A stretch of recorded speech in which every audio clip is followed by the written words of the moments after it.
सुनिए डॉक्टर श्याम सुंदर पराशर जी की यह अनमोल कथा। आज की सप्तम दिवसीय कथा के भाग 1 में भक्तों आप लोगों को बताया जाएगा कि कौन सा धन उस लोक में चलता है, किस धन से हम इस जीवन के बाद जब दूसरे लोक में जाएंगे उससे हमारा भरण पोषण होगा। इन सब महात्म को आपको आज की इस कथा में बताया जाएगा, तो ध्यान से कथा सुने भक्तों। श्री राधे। ब्रह्म को पाने के लिए, ब्रह्म को जानने के लिए पहले ब्रह्म मुहूर्त को साधना पड़ेगा, ब्रह्म मुहूर्त में जागना पड़ेगा। क्योंकि सोते समय सारी इंद्रियां, मन, बुद्धि, चित्त सब शांत हो जाता है। सोने के बाद चित्त शांत रहता है। उस समय आप प्रातः बेला में जो भी साधना करोगे उसमें एकाग्रता होगी, चित्त की स्थिरता होगी, मन की स्थिरता होगी, भजन में मन लगेगा। और वो परमात्मा की साधना का सर्वोत्तम समय, हर चीज का समय होता है। भजन पूजन आप बाद में भी कर सकते हो, शाम को अपने कारोबार से निवृत्त होकर के रात में भी कर सकते हो, परंतु दिन भर की बातें, दिन भर का व्यवहार सब चित्त में भरा रहता है। और वो शाम को तुम करोगे भी तो वही सब बातें याद ज्यादा आएंगी। आज उसने मेरे साथ ऐसा किया था, उसने मेरे को ऐसा बोला था, आज हमको इतना वहां रुपया देना था, नहीं पहुंचा पाए, अब क्या। तो ये सब बातें दिमाग में भरी होंगी, वही सब चलेंगी। भजन में केवल आपकी क्रिया होगी, मन नहीं लगेगा। ठीक से मन लगा करके भजन करना है तो ब्रह्म मुहूर्त का ही समय उत्तम होता है। तो भगवान ब्रह्म मुहूर्त में जागते थे और नेत्रों से जल लगा करके पहले आत्म स्वरूप का ध्यान करते थे। सैया से एकदम नहीं उठना चाहिए, जागो, दोनों हाथ देखो, और उसके बाद पृथ्वी का स्पर्श करके पृथ्वी को प्रणाम करो। इसके भी मंत्र हैं। तो उसके बाद स्नान करते थे, और स्नान करने के बाद अथा प्लुतोम्भस्य मले यथा विधि क्रियाकलापम परिधाय वाससी चकार संध्योपगमादि सत्तमो उतानलो ब्रह्म जजापवाग्यतः। सुखदेव जी कहते हैं स्नान विधि पूर्वक जब जिस जल से स्नान करो उसमें गंगादिक नदियों का स्मरण करके आह्वान करो, फिर उस जल से स्नान करना चाहिए। और फिर स्नानोपरांत 2 वस्त्र, एक अधो वस्त्र, एक कंधे पर, बाएं कंधे पर 2 उत्तरीय वस्त्र, 2 वस्त्र धारण करके ही संध्या वंदन करना चाहिए। नीचे धोती लांग लगा के पहनो, फिर कंधे पर, बाएं कंधे पर उत्तरीय दुपट्टा डालो, उसके बाद संध्या करो, पूजन करो, हवन करो। भगवान ये सब काम करते थे। संध्योपगमादि सत्तमः, प्रतिदिन प्रभु संध्या वंदन करते थे। और होता नलह, उसके बाद अग्निहोत्र करते थे। ये जीवन शैली है।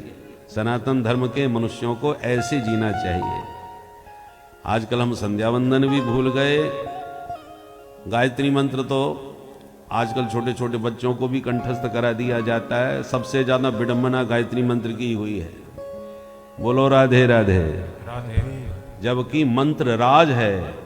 गायत्री मंत्र का हर व्यक्ति अधिकारी नहीं होता। यजुर्वेद का जो पाठ करते हैं, आपने देखा होगा, ब्राह्मणों को जब अभिषेक करते हैं और अभिषेक करते समय पूरी रुद्राष्टाध्यायी का पाठ किया जाता है, और जहां उसमें गायत्री मंत्र आ जाता है तो ब्राह्मण सब मौन हो जाते हैं और व्याहृतियों के द्वारा हाथ चला करके उस गायत्री मंत्र का मौन उच्चारण करते हैं, जोर से नहीं बोलते। क्योंकि जब तक उपनयन संस्कार संपन्न न हो, शिखा सूत्रधारी ना हो, उसको गायत्री मंत्र बोलने का अधिकारी ही नहीं है। और फिर बोलना भी हो तो मौन बोलना चाहिए, उच्चारण नहीं करना चाहिए। आजकल छोटे छोटे बच्चों को सबसे पहले गायत्री मंत्र ही रटा देते, क्योंकि आजकल कैसेटों में भी और घंटियों में सब जगह गायत्री मंत्र बजने लगा है, तो उसकी बड़ी विडंबना हो गई। जो जबकि परम गोपनीयम, ये गोपनीय मंत्र है। तो भगवान मौन गायत्री का जाप करते थे, ब्रह्म जजाप वाग्यतः। और उसके बाद अपना अग्निहोत्रादि से निवृत्त होते थे। तब प्रतिदिन ब्राह्मणों को भगवान गौदान दिया करते थे। नियम था प्रतिदिन गौदान करने का। धैनु नाम रुक्म श्रृंगिणाम साध्वी नाम च मौक्तिजस्त्रजाम, अर्थात बहुत समलंकृत करके धैनु का दान करते थे। सोने से सींग, चांदी से खुर, बढ़िया मोतियों की माला और वस्त्रा अलंकार आदि से सुसज्जित करके ब्राह्मणों को गौदान किया करते थे। तब तक भगवान का सारथी, जिसका नाम है दारुक, बढ़िया रथ घोड़े तैयार करके ले आता था और फिर भगवान को हाथ पकड़ के उसमें बैठाता था, फिर सुधर्मा सभा में लेके जाता था।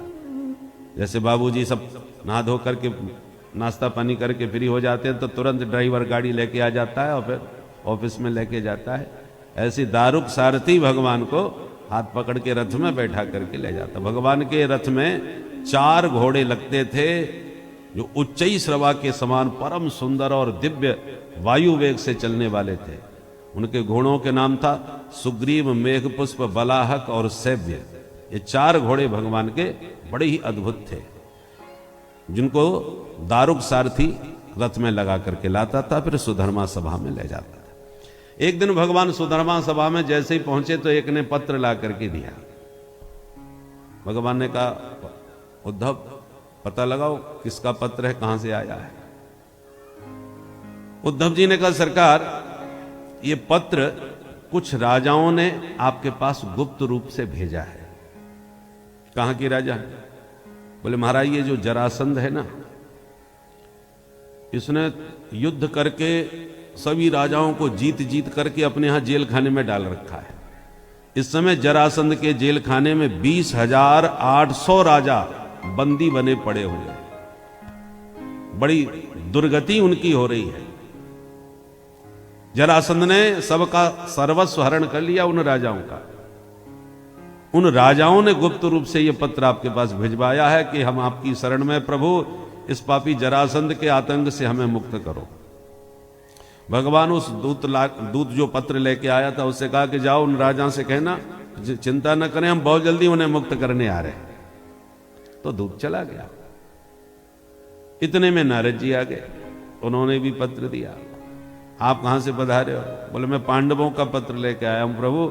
पांडव राजसूय यज्ञ करना चाहते हैं, वो आपको आमंत्रित किए हैं, आप दिल्ली चलिए। पांडवों की राजधानी इंद्रप्रस्थ, दिल्ली वर्तमान में नाम। तो उन्होंने वहां बुलाया है, आप उनके यज्ञ को सफल कराएं। भगवान बोले नारद जी उनसे कहना हम बहुत जल्दी आ रहे हैं, और नारद जी को भी विदा कर दिया। अब भगवान ने मीटिंग करी, सबसे कहा भाई अब आप बताओ, हमने दोनों से कह दिया है कि हम आ रहे हैं, तो हमें पहले कहां जाना चाहिए? जरासंध के आतंक से राजाओं को मुक्त कराना चाहिए या पांडवों का राजसूय यज्ञ सफल कराना चाहिए इंद्रप्रस्थ जाकर के? जरासंध है मगध देश में और पांडव हैं इंद्रप्रस्थ में। हम कहां जाएं? मंत्रियों से परामर्श किया। तो बलराम जी बोले कन्हैया हमारी दृष्टि से तो हमें जरासंध को मार के पहले उन बेचारे राजाओं को मुक्त कराना चाहिए, क्योंकि आप शरणागत वत्सल हैं। वो राजाओं ने आपको अपनी व्यथा सुनाई है, आपकी शरण स्वीकार की है, तो इसलिए उनको पहले मुक्त करो। भगवान बोले उद्धव तुम बताओ भाई, तुम बहुत ज्यादा बुद्धिमान हो। उद्धव जी बोले मेरी दृष्टि से तो हमें पहले पांडवों के पास जाना चाहिए। अब दोनों बातें विरोधी हो गई। तो भगवान ने कहा उद्धव तुम बताओ क्यों जाना चाहिए पांडवों के पास हमें पहले? उद्धव जी ने कहा इसलिए कि पांडव राजसूय यज्ञ कर रहे हैं, और राजसूय यज्ञ वही कर सकता है जिसने संपूर्ण राजाओं को जीता हो और सभी की स्वीकृति प्राप्त की हो।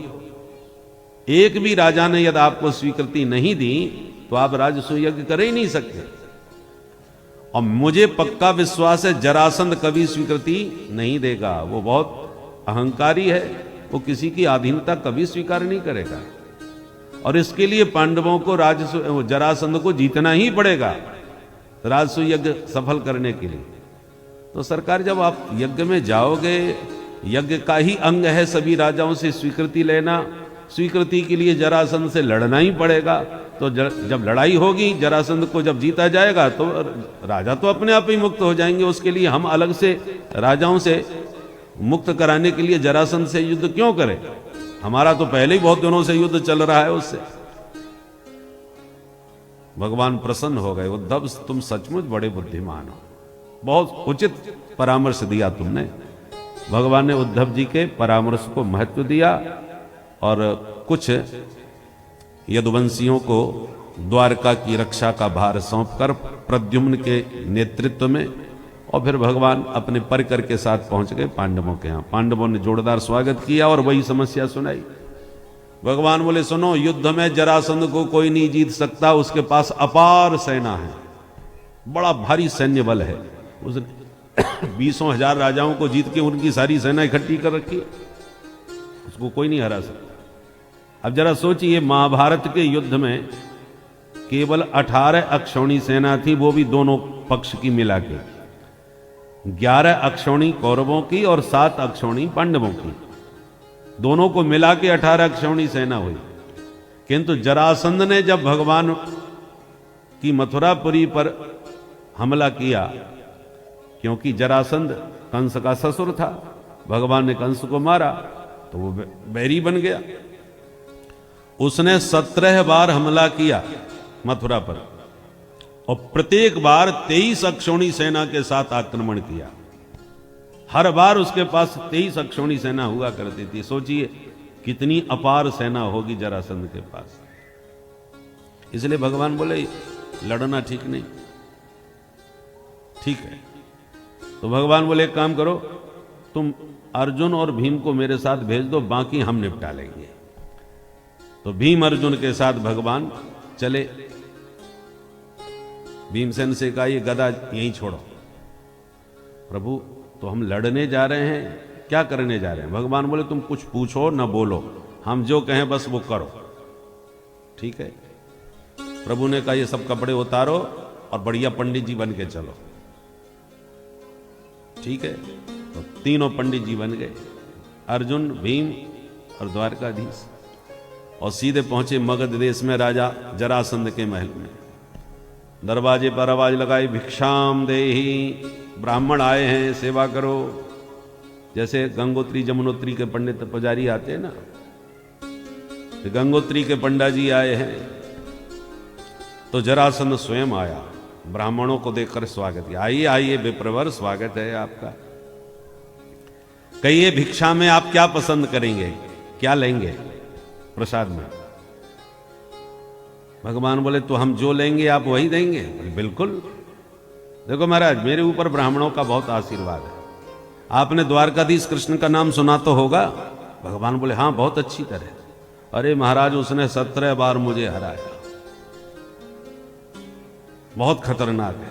पर मैंने फिर 11,000 ब्राह्मणों को अनुष्ठान में बैठाया कि महाराज आपके आशीर्वाद से अब की बार मुझे विजय मिलनी चाहिए। ब्राह्मणों ने वो मंत्र पढ़ा महाराज कि 18वीं बार जब मैंने युद्ध किया तो वही कृष्ण भागता हुआ नजर आया, रणछोर बन गया, मैदान छोड़ के भाग गया। तब से मैं मान गया कि ब्राह्मणों के मंत्रों में शक्ति होती है भाई। इसलिए मेरा दरवाजा ब्राह्मणों के लिए खुला रहता है, आप जो मांगेंगे वही मिलेगा। बोलिए क्या चाहते हैं? तो भगवान बोले युद्धम नो देहि राजेंद्र द्वंद्व सो यदि मन्यसे, युद्धार्थे नो वयम प्राप्ता राजन्नानन्न कांक्षिण। हमारे मन की भिक्षा देना चाहते हो राजन, तो युद्धम नो देहि, वो भी द्वंद्व से। हम आपसे द्वंद्व युद्ध करना चाहते हैं, सिर्फ हम और आप, बीच में दूसरा कोई नहीं। द्वंद्व युद्ध हम आपसे भिक्षा में मांगते हैं, लड़ोगे? जरासंध ठहाका मार के हंसा। अरे पंडित जी, ब्राह्मण होके लड़ने भिड़ने की बात कर रहे हो? अरे बढ़िया खीर मालपुआ खाओ, पेट पर हाथ घुमाओ, प्रेम से घर जाओ। ये लड़ना भिड़ना आप ब्राह्मणों ने कब से सीख लिया? और यदि आप सच में लड़ने की बात कर रहे हो तो ब्राह्मण तो हो नहीं सकते। भगवान बोले हाँ, ये बात तो तूने ठीक कही भाई। जरासंध बोले पहले अपना परिचय दो, तुम हो कौन? क्योंकि मैं लड़ने से पीछे तो थोड़ी हटता हूं, मैं तो क्षत्रिय हूं, लड़ने के लिए तैयार रहता हूं, पर ऐरे गहरे नत्थु खेरे से नहीं लड़ता। बहुत से लोग बड़े लोगों से इसलिए भिड़ जाते हैं कि हार भी गए तो नाम तो हो ही जाएगा कि हम उनसे लड़े थे। इसलिए हम फालतू लोगों से नहीं लड़ते। तुम मेरे साथ लड़ने लायक हो भी कि नहीं, परिचय दो। भगवान बोले परिचय लो। असौ ब्रकोदरः पार्थ तस्य भ्राता अर्जुनो ह्ययम्। ये ब्रकोदर भीमसेन है और ये उन्हीं के भाई छोटे गांडीवधारी अर्जुन है। अब जरासंध दोनों को देखा, अरे ये भीम और अर्जुन है। अब भीमसेन मुंह लटका के खड़े कि अच्छे भले पहलवान को बाबा जी बना करके ले आए, बेइज्जती करवा रहे और कह रहे बोलना मत, तो इसलिए चुप है। जरासंध बोला तुम ज्यादा बड़बड़ा रहे हो, तुम कौन हो, अपना नाम नहीं बताया तुमने। भगवान बोले अनयो मातुलेयम माम, हम इन दोनों के मामा जी के लड़के हैं। जरासंध बोला मामा जी का लड़का है? भाई तेरा कोई नाम नहीं है क्या जो इनके मामा के लड़के का मैं पूरा हिसाब लगाता फिरूं? तेरा भी तो कुछ नाम होगा कि नहीं? तब भगवान अंत में बोले कृष्णम जानी हते रिपुम, हम तुम्हारे बहुत चिर परिचित पुराने शत्रु द्वारकाधीश कृष्ण हैं। जो कृष्ण नाम सुना जरासंध बड़ी जोर से अट्टहास करके हंसने लगा। क्यों रे भगोड़े, भूल गया वो दिन कैसा मथुरा छोड़ करके प्राण बचा के भागा था मेरे डर से? डरपोक कहीं का, रणछोर कहीं का, आज मेरे से लड़ने की बात कर रहा है मेरे यहां आकर के।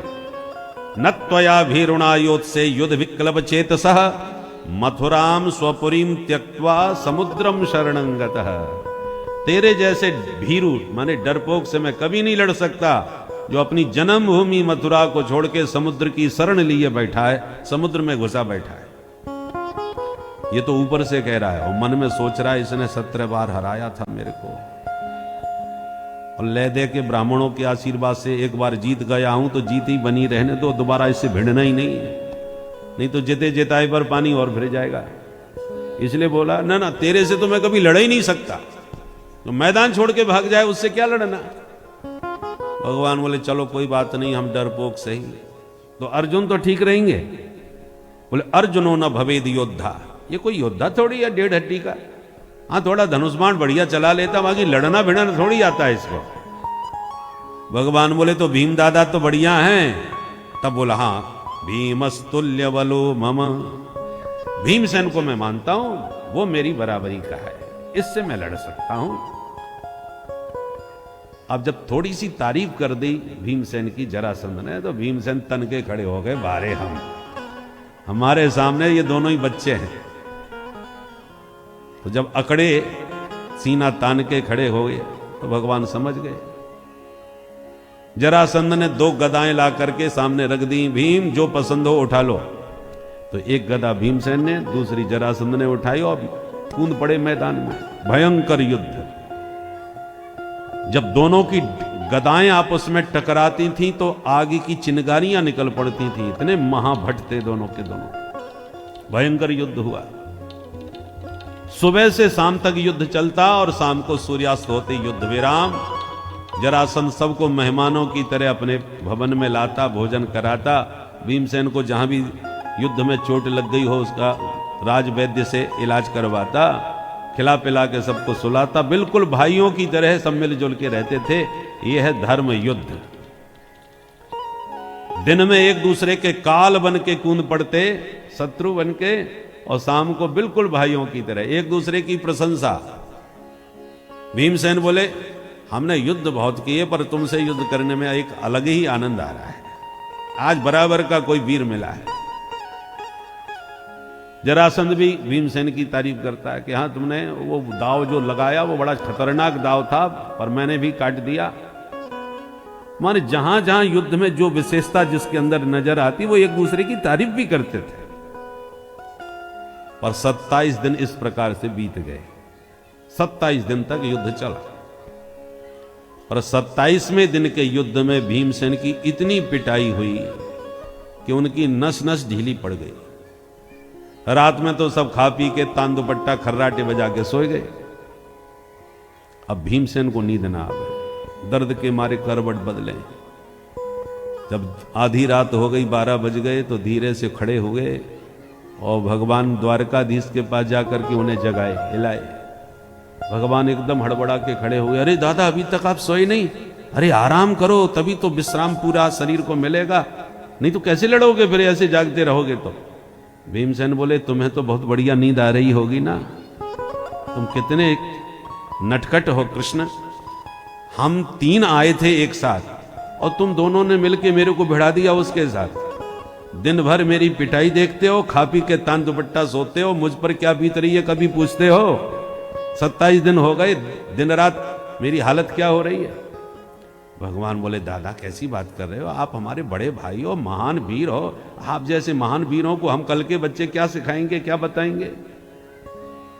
भीमसेन हाथ जोड़ के बोले कन्हैया मुंह पे कृपा कर भैया, मेरे प्राण बचाओ, चाहे तो रात में अभी भाग चल यहीं से, कल की मुझे गारंटी नहीं है, नस नस दुख रही है, कल की हालत में नहीं हूं मैं कि युद्ध कर सकूं।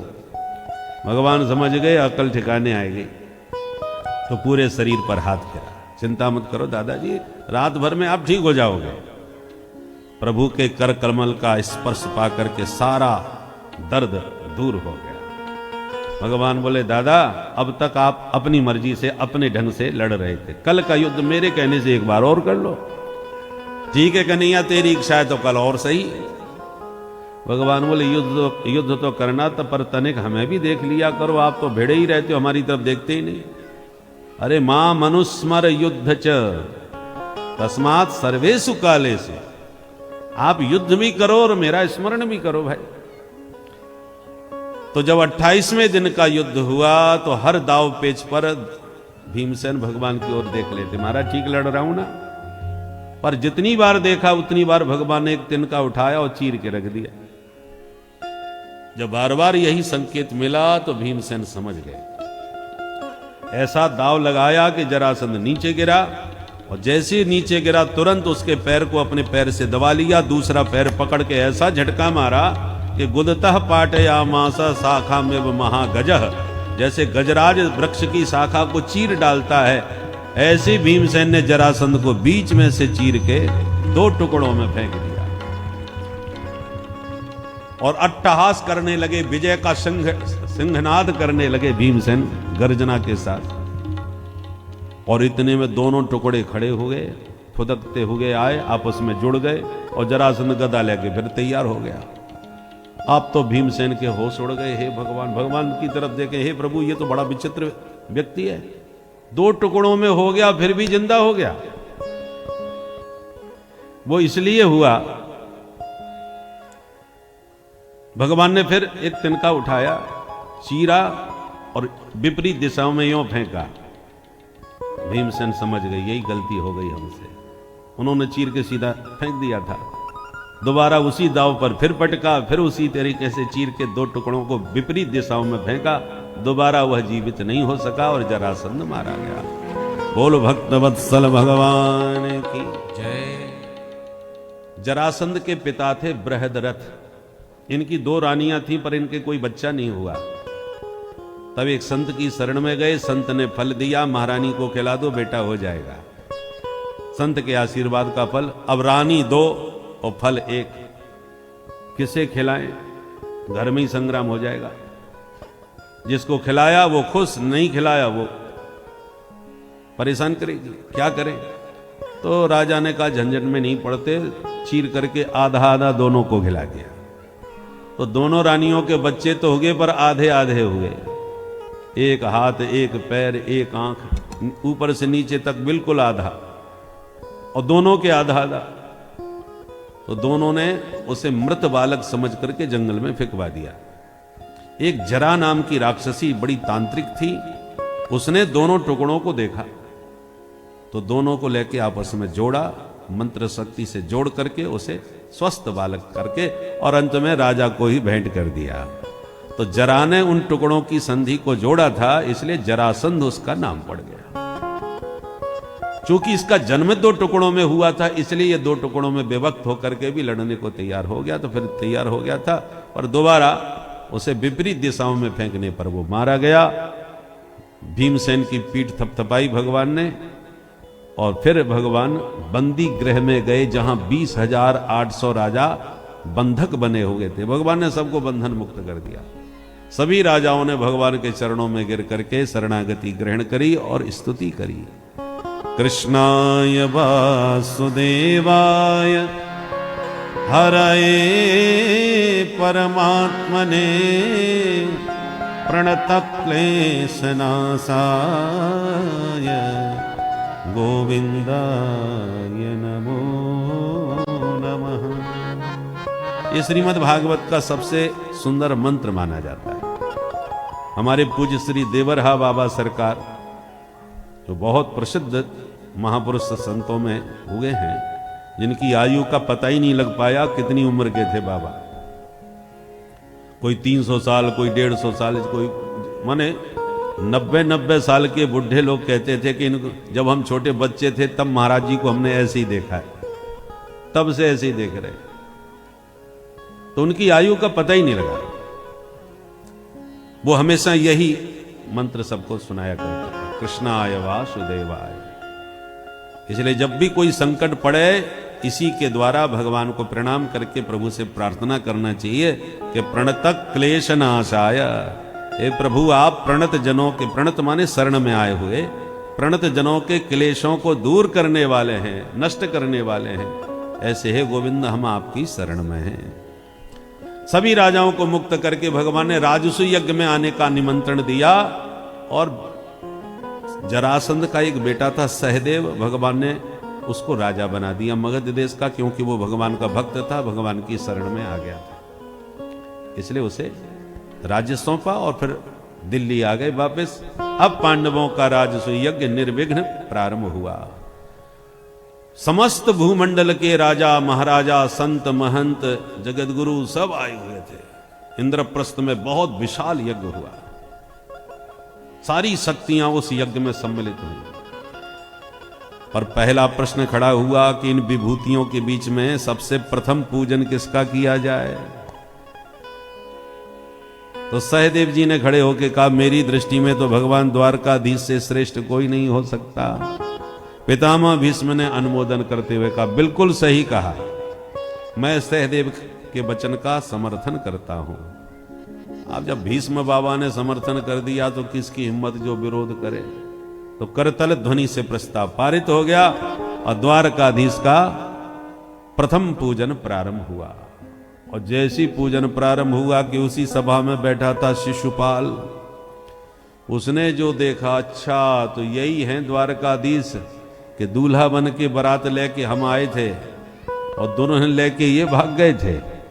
उस दिन का अपमान भूल नहीं सकूंगा। आज मेरा अवसर है, मैं भी इसे नहीं छोड़ूंगा। सो तिल मिला के खड़ा हुआ और जो गालियों की बौछार करी। ईशो दुरत्यय काल इति सत्यवती श्रुति वृद्धानाम अपि यद बुद्धिर बाल वाक्यर विविध्यते। मैं अभी तक सुनता आया हूं, काल बड़ा बलवान होता है। आज देख रहा हूं समय की गति। इस ग्वारिया का इतनी बड़ी सभा में प्रथम पूजन। सहदेव बच्चा है और ये भीष्म बुढ़े हो चुके हैं। बालक और बुढ़े दोनों की बुद्धि बराबर होती है। पर आप लोगों ने बिना सोचे समझे इस नाम का कैसे स्वीकृति दे दी। जब ऐसे अपमानजनक वाक्य बोले तो पांडव तलवार तान के दंड देने को खड़े हो गए। हम अपने प्रभु का अपमान इस सभा में कदापि स्वीकार नहीं करेंगे, सहन नहीं करेंगे। जब ऐसा कहा तो शिशुपाल के समर्थन में भी बहुत से राजा खड़े हो गए, क्योंकि सब प्रकार के राजा समस्त भूमंडल के थे। बहुत से राजाओं ने शिशुपाल के समर्थन में तलवार निकालने, बोले नहीं, अभिव्यक्ति की आजादी होनी चाहिए। चेदी नरेश को भी अपनी बात कहने का अधिकार है, कोई नहीं रोक सकता। भगवान समझ गए ये तो विश्व युद्ध छिड़ने वाला है। सारी हस्तियां विश्व की बैठी हैं, अभी दो पक्षों में बदल जाएंगे और विश्व युद्ध प्रारंभ और कारण बनेंगे हम। इसलिए भगवान ने अपने ही पक्षधर पांडवों को बैठने का इशारा किया और बोले भाई बैठ जाओ, क्योंकि ये कोई पराया नहीं है, हमारी बुआ का लड़का है। इस नाते ये मेरा भाई है, फुफेरा भाई। तो जो निर्णय होना होगा हम दोनों भाइयों के बीच में होता रहेगा। आप लोग कोई बीच में तीसरा पक्ष ना आवे। हम दोनों के बीच में द्विपक्षीय वार्ता होने दो, तो तीसरे पक्ष की हमें आवश्यकता नहीं, हम आपस में निपटेंगे, कोई बीच में ना आवे। जब ऐसा भगवान ने पांडवों को संकेत दिया तो पांडव शांत बैठ गए प्रभु का इशारा पाकर। तो शिशुपाल के भी समर्थक राजा वो भी शांत हो गए, पर शिशुपाल शांत नहीं हुआ। वो गाली पर गाली देता गया, गोविंद शांत होके सुनते गए और गिनते गए। जहां 100 गाली पूरी हुई, भगवान बोले सावधान शिशुपाल, तेरी मां मेरी सगी बुआ लगती है और मैंने बुआ को वचन दिया था कि तुम्हारे 100 अपराध भी मैं क्षमा करूंगा। वो मैंने वचन निभाया, परंतु अब आगे मत बोलना। पर ये कहां रुकने वाला था। जैसे ही 101 गाली इसने के मुंह से निकली तो शिरक्षुरांत चक्रेण जहारा पतितम रिपो, एक झटके में सुदर्शन चक्र प्रकट हुआ और शिशुपाल की गर्दन काट करके नीचे फेंक दिया। जैसे ही गर्दन कटी, एक दिव्य प्रकाश इसके शरीर से प्रकट होकर के भगवान में समा गया। दुष्ट राजाओं ने यह दृश्य देखा तो सब थर-थर कांप गए, आपस में बोले गड़बड़ करेंगे तो यही हालत अपनी भी हो सकती है, बोलो मत, बाद में फिर कभी देखेंगे। सब शांत बैठे रहे, किसी के मुंह से एक शब्द नहीं निकला। और भगवान ने विश्व समुदाय को स्पष्ट संदेश दे दिया कि हम भारतवासी स्वभाव से ही सहिष्णु होते हैं। हमारा मूल मंत्र है सर्वे भवन्तु सुखिनः सर्वे सन्तु निरामयाः सर्वे भद्राणि पश्यन्तु मां कश्चित् दुःख भाग भवेत्। सब सुखी हों, सब निरोगी हों, किसी को संसार में कष्ट न पहुंचे, ये हमारी मूल भावना है। परंतु हमारी इस सज्जनता और शांति प्रियता को बहुत से लोग कायरता समझने लगते हैं, हमें डरपोक समझने लगते हैं, क्योंकि जो ज्यादा शांति की बात करे प्राय लोग उसे डरपोक कहते हैं।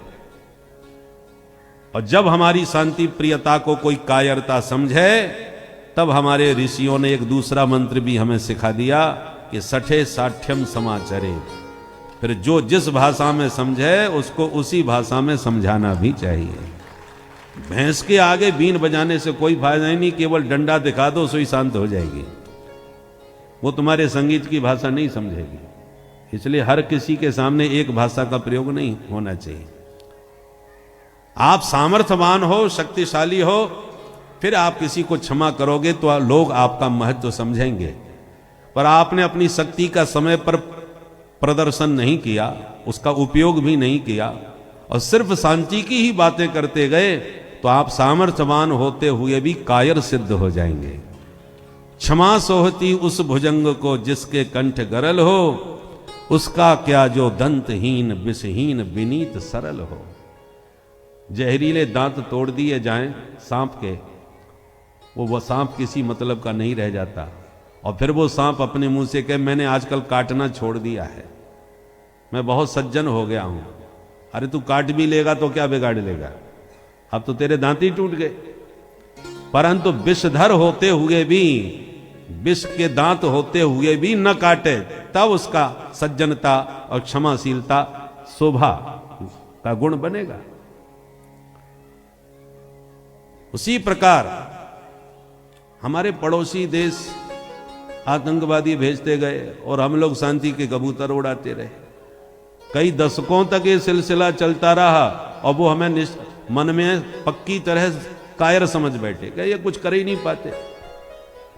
हम बार बार भेजते हैं और वो पीट के चले आते हैं और ये रोते रोते बड़े देशों के पास पहुंचते हैं, देखो हमको मार गया, हमको मार गया। तो लोग कायर समझने लगे। परंतु अब हमने अपनी नीति बदल दी। अब सठे साठ्यम समाचरित का सूत्र समझ में आ गया कि ये इस भाषा में नहीं समझेंगे। और जब से हमने भीतर घुस के थप्पड़ मारना चालू कर दिया है, तब से पड़ोसी की हालत खराब हो गई है। कटोरा लिए पूरे विश्व में घूमता फिर रहा है, कोई उसको भीख देने को भी तैयार नहीं है। और ऐसा सशक्त रुख अपनाने से परिणाम क्या हुआ, शक्तिशाली देशों को भी अपना कदम पीछा हटाने के लिए विवश कर दिया। लोग समझ गए कि अब वो भारत नहीं रहा। बोलो राधे राधे। राधे राधे। जो बार बार रोता हुआ जाता था, अब अपना जवाब वो खुद देता है। समझ में बात आ गई तो अब बड़े बड़े देश भी अपना कदम पीछे हटाने लग गए। तात्पर्य यह है कि हर जगह सज्जनता शोभा नहीं देती, कहीं तुम्हारी सज्जनता कायरता सिद्ध न हो जाए। इसलिए समय पर अपने शौर्य पराक्रम का अवश्य परिचय देना चाहिए। तो भगवान ने 100 गाली सहन करके अपनी सज्जनता का भरपूर परिचय विश्व को दे दिया। पर 101 गाली पर उस दुष्ट शिशुपाल को दंड दे करके सारे उद्दंड राजाओं पर परोक्ष अंकुश भी लगा दिया कि हम सज्जन जरूर हैं पर कायर नहीं हैं। ये संदेश भगवान ने दिया और सभी राजा भगवान का महत्व समझ गए और मौन और शांत रहे। पूरा यज्ञ निर्विघ्न संपन्न हुआ, किसी ने भी आवाज उठाने का दुस्साहस नहीं किया। सुखदेव जी कहते हैं, राजन, इस प्रकार द्वारकाधीश के अनंत चरित्र हैं। हरि अनंत, हरि कथा अनंता। अब तुम बताओ परीक्षित, तुम क्या सुनना चाहोगे? तब परीक्षित ने कहा, भगवान, आपने अद्भुत प्रभु के चरित्र अनेक सुनाए, पर मैंने सुना है प्रभु दीन बंधु हैं। तो क्या कभी दीन को बंधु बनाया? ऐसा कोई पावन चरित्र आपकी स्मृति में हो तो कृपा करके सुनाएं। परीक्षित के इस जिज्ञासा को सुनकर के सुखदेव जी को सुदामा जी की याद आ गई और भगवान की दीन बंधुता का स्मरण करके सुखदेव जी की प्रेम समाधि लगने लगी। किंतु तुरंत अपने मन को सावधान किया और वासुदेवे भगवती निमग्न हृदय ब्रवीत। भगवान वासुदेव के श्री चरणों का ध्यान करके अब सुखदेव जी सुदामा जी का चरित्र सुनाते हैं। देखो, 2 अध्यायों में सुदामा जी का चरित्र सुनाया, पर एक बार भी सुखदेव जी के मुंह से सुदामा नाम नहीं निकला। व्यक्तित्व का परिचय दे रहे हैं, नाम नहीं लिया। कृष्णस्यासीत् सखा कश्चित् ब्राह्मणो ब्रह्मवित्तमः विरक्त इंद्रियार्थेषु प्रशांतात्मा जितेन्द्रियः। भगवान श्री कृष्ण के बहुत ही प्रिय सखा श्री सुदामा जी महाराज ब्राह्मण। जिस प्रकार से भगवान और भक्त का रिश्ता होता है, उसी प्रकार से मित्रता का भी रिश्ता होता है। विश्वास और भाव के भगवान भी भूखे होते हैं और मित्रता में भी विश्वास की ही सबसे अधिक आवश्यकता होती है। भक्ति भगवान की जाती है और विश्वस्ता मित्र की जाती है। तो प्रभु ने अपने इस श्री कृष्ण अवतार में हर क्षेत्र को प्रदर्शित किया, जिसमें पुत्र का, पिता का, सारथी का, गुरु का, प्रभु का और स्वयं भक्त का, सबका उन्होंने किरदार यहाँ पर परिलक्षित किया। अंततोगत्वा मित्रता का भी इन्होंने बहुत ही सटीक रूपांतरण यहाँ प्रस्तुत किया, जिसे आप लोग देखते हैं। तो यह ईश्वर की कथा ही हम लोगों का मार्गदर्शक बनती है कि हमें समाज में किस प्रकार से व्यवहार करना चाहिए। तो इन कथाओं को देखकर प्रभु का ध्यान भी कीजिए और उनसे शिक्षा भी ग्रहण कीजिए। भक्तों, श्री राधे राधे। बाबा बैरागी, देखो 2 मार्ग हैं, निवृत्ति मार्ग और प्रवृत्ति मार्ग।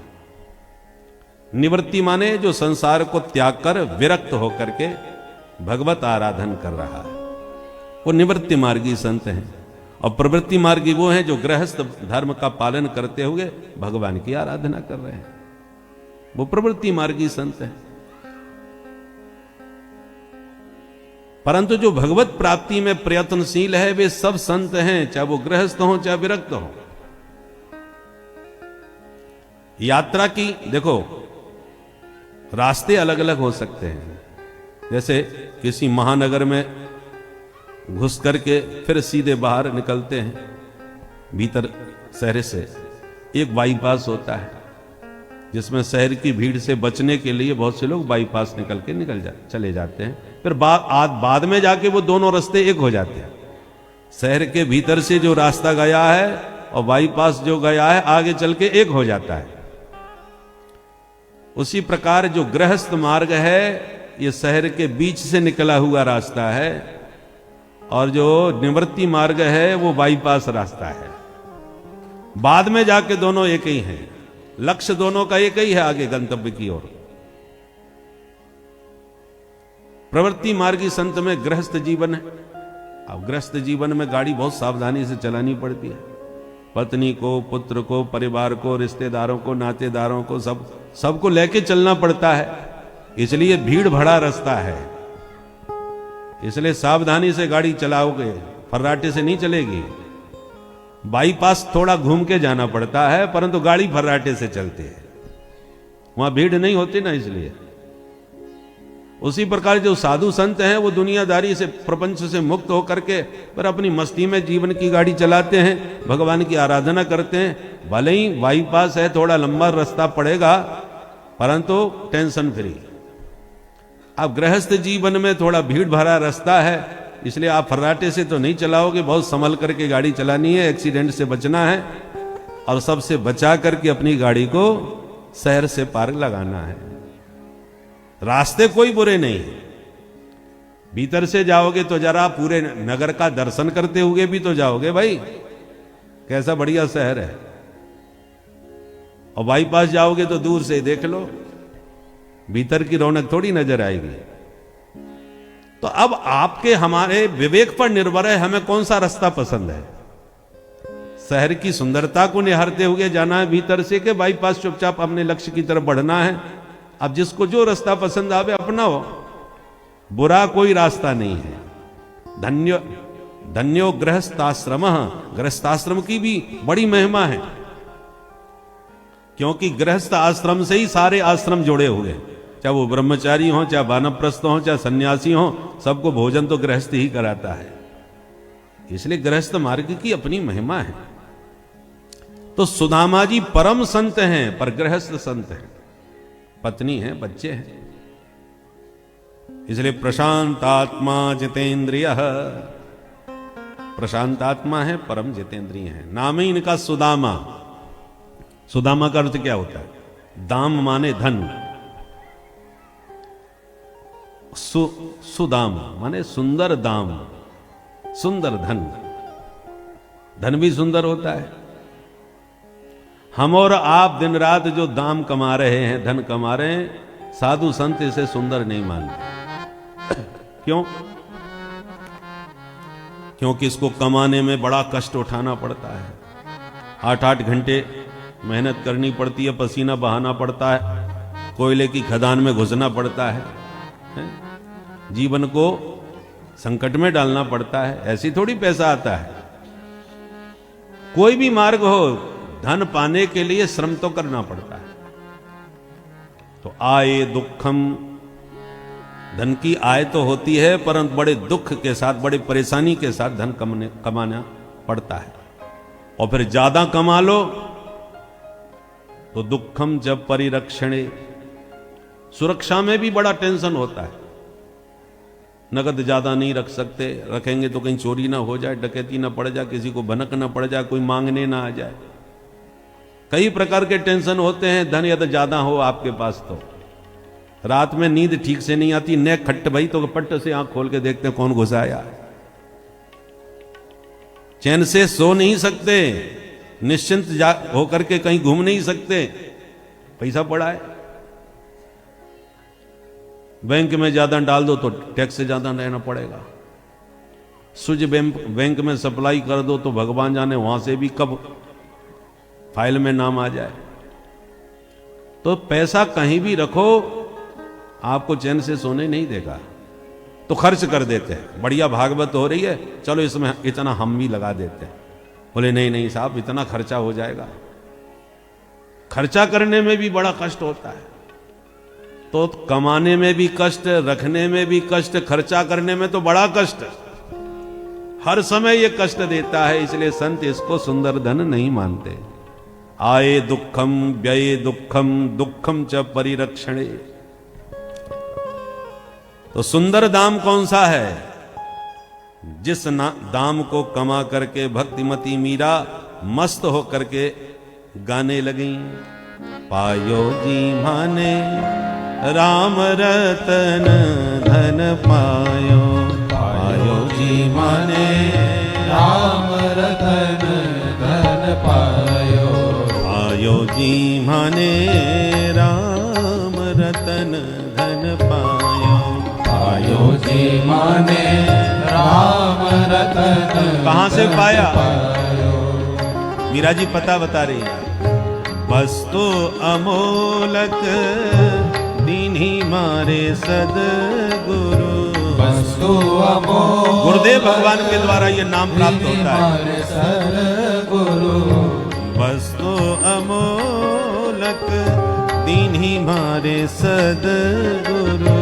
वस्तु अमोलक दीन्ही मारे सदगुरु। कृपा कर अपनायो पायो जी माने। कृपा कर अपनायो पायो जी माने। राम रतन धन पायो पायो जी माने। राम रतन धन पायो। मीरा जी ये धन आप कितने दिनों से कमा रही हैं? हमारा ये पैसा कमाने का कारोबार व्यापार कब से चल रहा है? कितने वर्ष पुराना है? मीरा जी बोले वर्ष पुराना नहीं, कई जन्म बीत गए कमाते कमाते। जन्म जन्म की पूंजी पाई। जन्म जन्म की पूंजी पाई। जन्म जन्म की हाँ जन्म जन्म की। जन्म जन्म की पूंजी पाई। जन्म जन्म की पूंजी पाई। जग में सभी को पायो पायो जी माने। जग में सभी को पायो पायो जी माने। राम रतन धन पायो पायो जी माने। राम रतन धन पायो। अच्छा मीरा जी, इतना धन जन्म जन्म का आपने रखा कहाँ? घर में रखा कि बैंक में रखा? ऐसी कौन सी बैंक है कि इस जन्म में जमा करके अगले जन्म में निकाल लें? मीरा जी कहती हैं ये राम नाम का जो धन है ना, जो कमाता है उसी के उपयोग में आता है। न इसे चोर ले सकता है, न डकैती डाल सकता है, न सरकार छीन सकती है, न छापा लगा सकती है। खर्चे न कोई चोर न लेवे। न कोई चोर न लेवे। खर्चे न कोई चोर न लेवे। खर्चे न कोई चोर न लेवे। चोर न लेवे याहे चोर न लेवे याहे चोर न लेवे। खर्चे न कोई चोर न लेवे। खर्चे न कोई चोर न लेवे। दिन दिन बढ़त सवायो पायो जी माने। दिन दिन बढ़त सवायो पायो जी माने। राम रतन धन पायो पायो जी माने। राम रतन धन पायो पायो जी माने। अच्छा मीरा जी, हम जो नोट कमा रहे हैं उससे तो गाड़ी बंगला जमीन जायदाद सब खरीद रहे हैं, पर तुम जो राम नाम कमा रही हो ये किस काम का? ये धन किस उपयोग में आएगा? मीरा जी कहती हैं ये विदेशी मुद्रा है, विदेश यात्रा में यही पैसा काम आएगा। बोलो राधे राधे। विदेश जाने में बड़े झंझट होते हैं, पासपोर्ट बनवाओ, वीजा लगवाओ। न जाना चाहो तो मत जाओ, जरूरी थोड़ी है बाहर जाना। पर एक देश ऐसा है जहां एक ना एक दिन सबको जाना ही पड़ता है। आपकी मनमर्जी से काम नहीं चलता, और तारीख का पता नहीं कि किस दिन जाना पड़ जाए। और जब उस देश पे आप लोग जाएंगे या हम लोग जाएंगे, सभी को जाना है, उस दिन ये राम नाम का सिक्का ही तुम्हारे साथ जाएगा, यही तुम्हारे काम आएगा। हर देश की अलग अलग मुद्रा होती है, कहीं डॉलर चलता है, कहीं पाउंड से चलता है, कहीं बाट चलता है, कहीं यूरो चलता है, परंतु विदेशी मुद्रा हर व्यक्ति को समझ में नहीं आती, उसके महत्व को नहीं समझता। एक बार हम यूरोप से आए तो हमारे पर्स में कुछ यूरो पड़े हुए थे, तो आती वृंदावन में हम सीधे बिहारी जी के दर्शन करने गए। 10 रुपए का रिक्शा कर लिया। तो जैसे ही हम पहुंचे, संध्या आरती हो रही थी बिहारी जी की, पट बंद होने वाले थे। तो एक परिचित सज्जन आके बोले, पंडित जी जल्दी जाइए, आरती चल रही है, पट बंद होने ही वाले। हमने कहा अच्छा। तो अंधेरा था, तो हड़बड़ी में थोड़ी गड़बड़ी हो गई। देना था 10 रुपया और 10 यूरो पकड़ा के हम चले गए। 10 का यूरो हमने उसे दिया और भागे तुरंत। हम इस चक्कर में भागे कि पट बंद ना हो जाए, दर्शन नहीं मिलेंगे। अब वो उसने ले तो लिया, फिर उजेले में जाके पलट के देखा चारों तरफ, उसे लगा ये तो नकली नोट पकड़ा के भाग गए।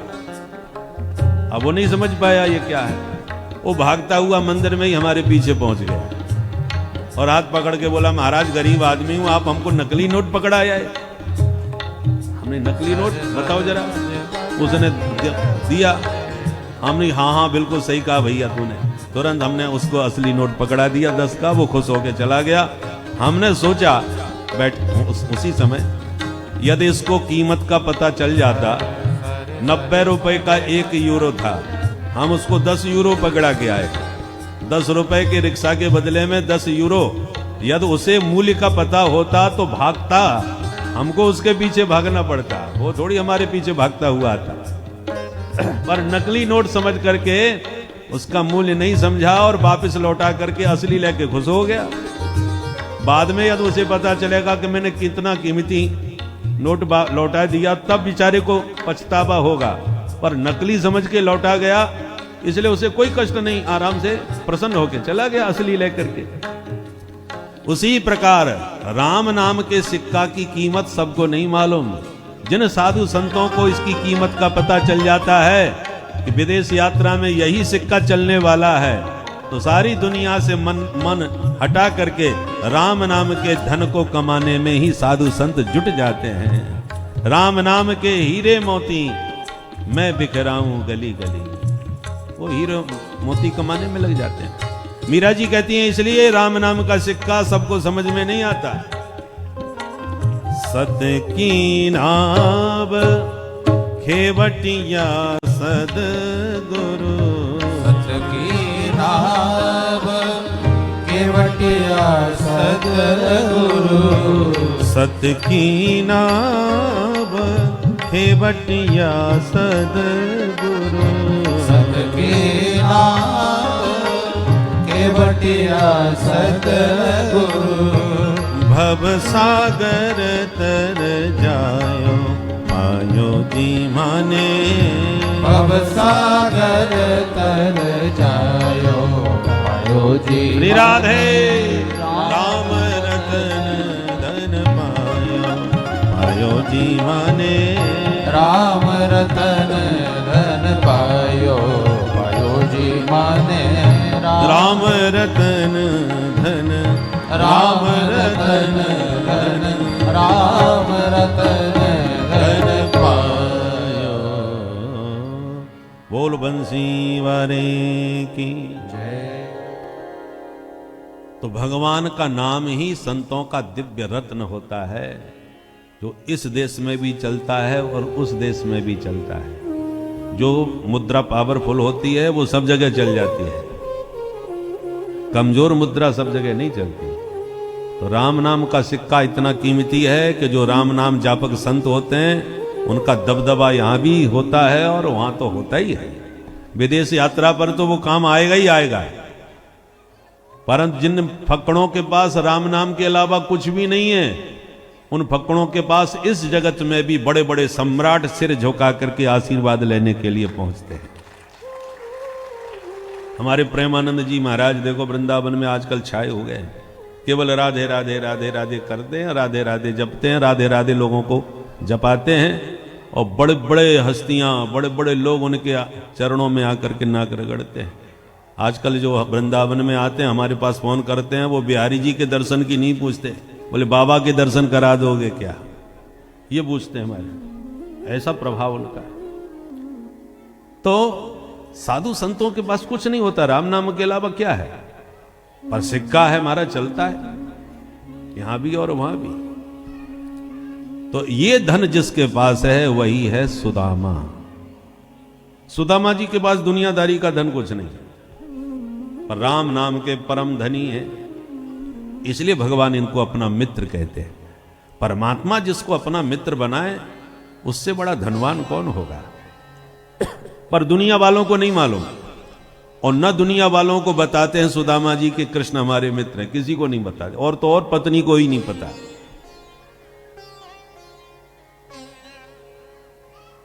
बस एकांत में भगवत भजन करते हैं, इसलिए सदगृहस्थ संत है।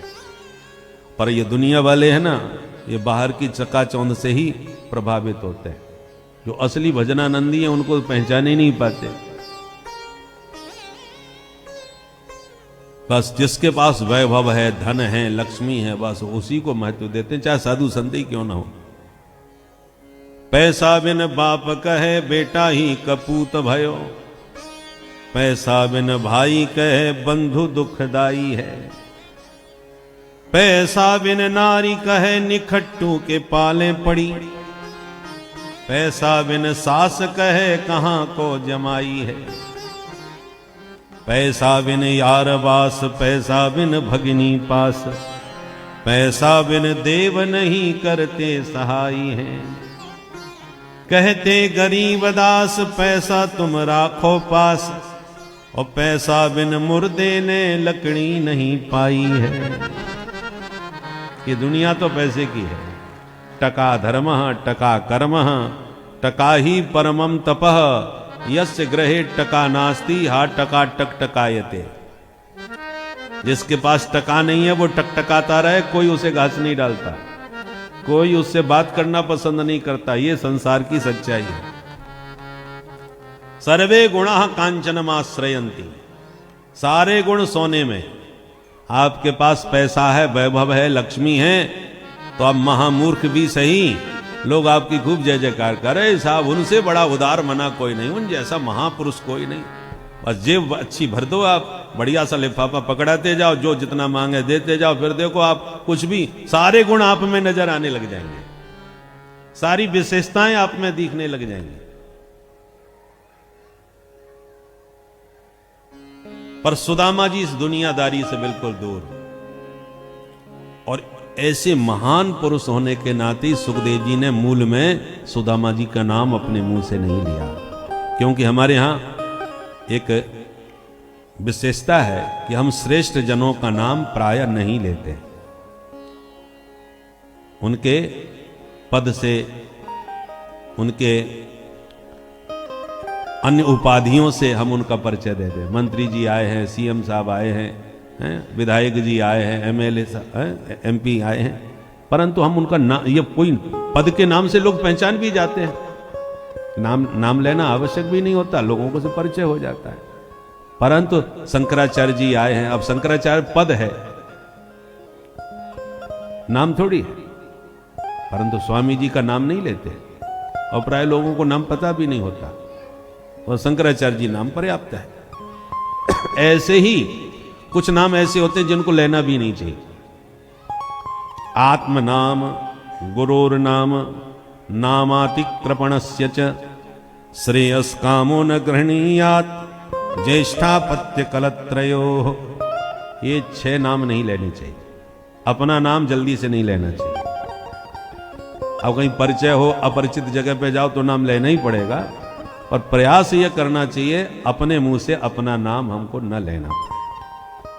आत्म नाम और गुरोर नाम, गुरु जी का भी नाम नहीं लेना चाहिए। और नामातिक्रपणस्य च, जो महा अतिक्रमण कृपण व्यक्ति हो, कंजूस, उसका भी नाम नहीं लेना चाहिए।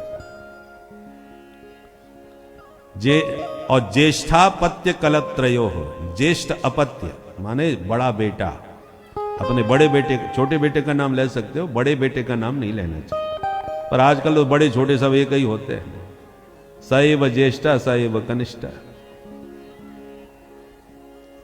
पर ज्येष्ठ पुत्र का नाम वर्जित है। और अपत्य, कलत्र, कलत्र माने पत्नी, पत्नी को पति का और पति को पत्नी का नाम भी नहीं लेना चाहिए। इसलिए विवाह के बाद कोई ना कोई सांकेत नाम दे देते हैं। एजी ओजी से तो काम चले ही जाता है, पर फिर भी कोई ना कोई अपना एक प्राइवेट नाम, ताकि सबका सार्वजनिक नाम। हम एक बार अभी शायद अमेरिका की बात है, एक यहाँ भोजन करने गए तो उनकी पत्नी परोस रही थी और पति पत्नी दोनों ही परोस रहे थे, प्रेम से पवा रहे थे। तो पत्नी ने आवाज ले, महादेव। तो मैं चक्कर में पड़, महादेव तो कोई नहीं था वहां। तब मुझे पता चला अच्छा पति का नाम महादेव रखा है उन्होंने। बोलो राधे राधे। तो हमें इस बात का भी हर्ष हुआ कि भाई विदेश की भूमि पर कम से कम पत्नी अपने पति का असली नाम ना लेके महादेव जैसे पवित्र नाम से बुला रही है, ये बहुत अच्छी बात है। कम से कम भारतीय संस्कृति का संस्कार इससे इतनी दूर रह करके वो अपने बनाए हुए हैं। नहीं तो आजकल तो महाराज भारत में ही सीधा नाम, और नाम भी कभी रखते भी हैं तो ए टोनी। मैंने सुना है ऐसा, टोनी।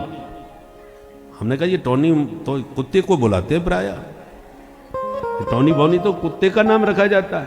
तो देवी जी अपने पति को टोनी कह के बुला रहे। इसलिए हमारे भारतीय लोग जो चले गए उस काल में, वो फिर भी अपनी संस्कृति को मस्तिष्क में लेकर के बैठे हैं इतनी दूर देश में। और हमारी जो सभ्यता है, हम पाश्चात्य संस्कृति को धीरे धीरे पूरी तरह आत्मसात करते जा रहे हैं। तो इसलिए माता जानकी जी हमेशा भगवान श्री राघवेंद्र को एकांत में जब बुलाना पड़े तो करुणा निधान कह करके बुलाती थी। करुणा निधान ये किशोरी जी का दिया हुआ नाम, गुप्त। और इसलिए जब हनुमंत लाल जी मुद्रिका लेकर के पहुंचे लंका में, तो जानकी जी के मन में अविश्वास था कि ये शाखा मृग सोने का, और एक सोने का मृग धोखा दे ही चुका है, और दूसरा ये शाखा मृग आया है, कैसे भरोसा करूं। तब जब हनुमंत लाल जी ने वही नाम स्मरण किया, राम दूत में मात जानकी, सत्य सफत करुणा निधान की। जब करुणा निधान नाम सुना तो जानकी जी जान गई ये कोई अंतरंग है, क्योंकि ये नाम मेरे अलावा किसी को पता ही नहीं है। तो ये प्रभु का बहुत ही अंतरंग है, इसलिए इसने ये नाम लिया। तो जैसे कंप्यूटर वगैरह में पासवर्ड डला रहता है, उसके बिना नहीं खुलता, ऐसे ही राम जी के इस नाम का पासवर्ड प्रयोग किया तो जानकी जी को विश्वास हो गया ये सब कुछ अंतरंग से अंतरंग रहस्य को जानने वाला कोई भगवान का गुप्त सेवक है, ये विश्वास दिलाया। तो इन लोगों के नाम नहीं लेना चाहिए, शास्त्र की आज्ञा। पर सुखदेव जी ने सबके नाम लिए हैं। भागवत में केवल 2 नाम नहीं लिए, एक तो सुदामा जी का और एक राधा रानी का। राधा रानी उनकी आराध्या इष्ट देवी हैं, और सुदामा जी के प्रति श्री सुखदेव जी के मन में विशेष अनुराग है, विशेष श्रद्धा है, और जिसके प्रति विशेष श्रद्धा होती है उसका नाम हम जल्दी नहीं लेते। सुखदेव जी कहते ऐसे महान संत श्री सुदामा जी थे। एक दिन उनकी पत्नी ने प्रणाम करते हुए जब भजन करके उठे तो पूछा, स्वामी ननु ब्रह्मन् भगवतः सखा साक्षात् श्रियपति, ब्रह्मण्यश्च शरण्यश्च भगवान सात्वतर्षभ। हे स्वामी, मैंने सुना है कि द्वारकानाथ श्री कृष्ण आपके बहुत अच्छे मित्र थे, क्या ये सही बात है? सुदामा जी चौंक गए। ब्राह्मणी, किसने बताया तेरे को ये बात? बोले महाराज आज एक संत आए थे, भिक्षा मांग रहे थे, घर में कुछ था ही नहीं, मैं क्या देती, तो मैंने हाथ जोड़ लिए। मैंने कहा महाराज मैं आपकी कोई सेवा नहीं कर पाऊंगी। तो उन्होंने कहा ये तो सुदामा जी का घर है ना? मैंने कहा हाँ, आप जानते हैं क्या मेरे स्वामी जी को? उन्होंने कहा हम तब से जानते हैं जब से वो द्वारकाधीश कृष्ण के साथ गुरुकुल में पढ़ा करते थे। तो मैं तो चौंक गई, मुझे तो विश्वास ही नहीं हुआ उसकी बात पर। तो मैंने सोचा चलो आपसे ही पूछ लेती हूं, इसलिए आप बताइए क्या ये बात सच है? सुदामा जी मुस्कुराए, हां देवी बात तो बिल्कुल सच है। अब तो सुशीला के आश्चर्य का ठिकाना नहीं। भगवान द्वारकानाथ आपके मित्र हैं, और ये बात आज तक आपने मुझे कभी नहीं बताई। जब पत्नी को नहीं बताई तो और किसी को क्या बताएंगे। अब इसी से जान जाइए सुदामा जी का स्वभाव कैसा होगा।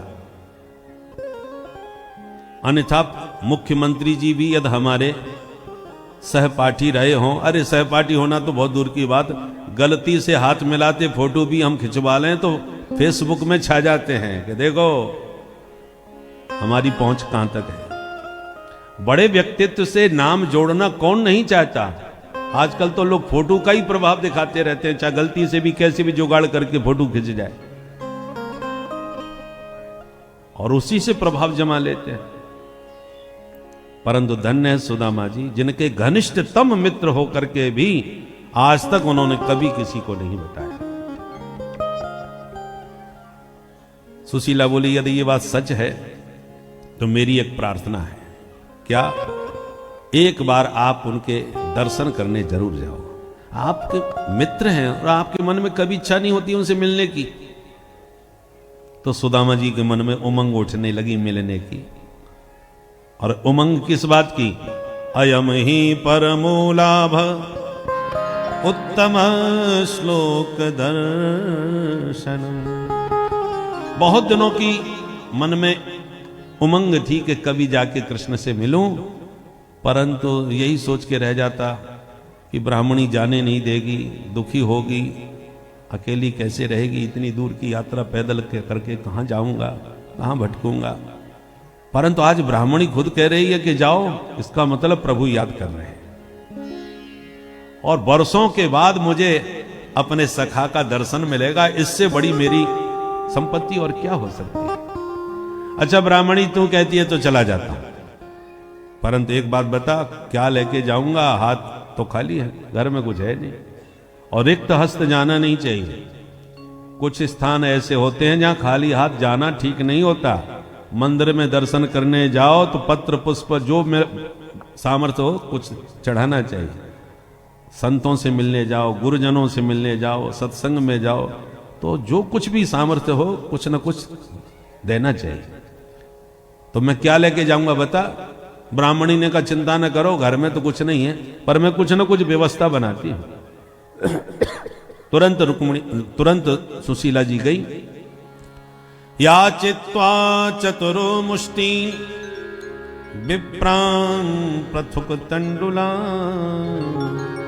चैलखंडेन तान बद्ध्वा भर्त्रे प्रादादुपायनम। 4 घरों में जाके सुशीला एक एक मुट्ठी चावल मांग लाई। 4 मुट्ठी चावल मिल भी गए तो घर में कपड़े का टुकड़ा इतना नहीं मिला जिसमें वो 4 मुट्ठी चावल की पोटली बंध जाए।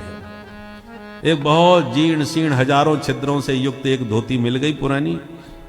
उसी धोती को सिल करके छिद्रों को जैसे तैसे बंद करके चैल खंडेन तान बद्ध्वा, वस्त्रों के खंड आपस में जोड़ करके उसने 4 मुट्ठी चावल की पोटली बांध दी, स्वामी जी को सौंप दी और हाथ जोड़ के बोली, महाराज यही तुच्छ भेंट दे देना, पर जब भेंट करो तो एक संदेश मेरा भी कह देना।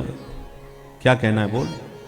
बोले 1 मास 2 पाख में 2 एकादशी हों, सो प्रभु दीन दयाल ने नित्य प्रतिदीन ही मोहि। थोड़े से शब्दों में सुशीला ने अपने मन की पीड़ा कह दी। हे द्वारकानाथ, आपके सभी भक्त महीने में 2 बार एकादशी का व्रत रखते हैं, पक्ष में 1 बार, पर मेरे ऊपर न जाने आपकी कौन सी कृपा बरस रही है कि मेरे घर में तो 12 मास एकादशी ही बनी रहती है। जब भी कुछ खाने के लिए नहीं दिखाई पड़ता घर में तो बच्चों को यही समझाना पड़ता है कि पुत्र आज एकादशी है, आज के दिन भोजन निषिद्ध है। तो इस घर में कभी द्वादशी का भी उदय होगा कि नहीं? थोड़े से शब्दों में सुशीला ने अपनी पीड़ा कह दी। सुदामा जी बोले हाँ देवी कह दूंगा, और बगल में पोटली दबाए सुदामा जी चल पड़े। चलते चलते थक गए तो एक वृक्ष की छांव में मार्ग में आकर के सो गए। और प्रभु ने ऐसी लीला करी कि सुदामा जी को उठा के सीधे द्वारकापुरी में ही सुला दिया। निद्रा भंग हुई और जो बड़े बड़े महल अट्टालिकाएं द्वारकापुरी की नजर आई तो सुदामा जी चकराए, राहगीरों से पूछने लगे, भैया यहां से द्वारका कितनी दूर होगी? राहगीर बोले, बाबा आप द्वारका में तो खड़े ही हो, ये द्वारकापुरी के महल अट्टालिकाएं आपको दिखाई पड़ रही हैं कि नहीं? अच्छा तो यही द्वारका है? बोले हाँ बाबा यही द्वारका है। भाई बहुत जल्दी आ गए। यदि ये द्वारका है तो ये बताओ हमारो कन्हैया हमें कहाँ मिलेगो? बोले बाबा ये कन्हैया कौन है? उनका कुछ अता पता ठिकाना मालूम है? मकान नंबर, गली नंबर, सेक्टर नंबर कुछ याद है? सुदामा जी बोले ये मुझे कछु ना मालूम भैया, इतना मालूम है कि वो यहां को राजा है, परंतु वो मेरे बचपन को मित्र भी है, इसलिए प्यार से मैं बातें कन्हैया बोलूं। वैसे नाम बाको कृष्ण है। समय चक्र देखिए कि सुदामा जी को आज भगवान याद कर रहे हैं और पूरा ब्रह्मांड, पूरा जगत ईश्वर की तरफ देख रहा है। इंद्रासन के लिए इंद्र देख रहे हैं, कहीं प्रभु अपने मित्र को इंद्रासन न दे दें। ब्रह्मा जी स्वयं अपने ब्रह्म पद के लिए प्रभु की तरफ देख रहे हैं, कहीं भगवान इन्हें ब्रह्मा ही न बना दे। हर लोग अपने अपने स्मृति को बचाने के लिए प्रभु की तरफ देख रहे हैं, डर कर, भय से कि कहीं प्रभु आज सुदामा को ही ना सब कुछ दे दें। लक्ष्मी जी वैकुंठ के डर से ही प्रभु की तरफ देख रहे हैं कि प्रभु कहीं अपने मित्र को वैकुंठ भी ना दे दें। तो इस तरह की भक्ति और मित्रता को यहाँ पर निरूपित किया गया है कि भक्त या मित्र कुछ मांगना नहीं चाहता और प्रभु या सखा सब देना चाहते हैं। तो इस स्थिति को आप अनुभव कीजिए और यह समझिए कि हमें और आपको भी जीवन में मित्रों के साथ किस प्रकार से व्यवहार करना चाहिए, या फिर ईश्वर के साथ हम जैसे लोगों को किस प्रकार से व्यवहार करना चाहिए, किस प्रकार से उनकी भक्ति करनी चाहिए। यह सब आज की इस कथा में, अंतिम दिवसीय कथा में आप लोगों ने सुना।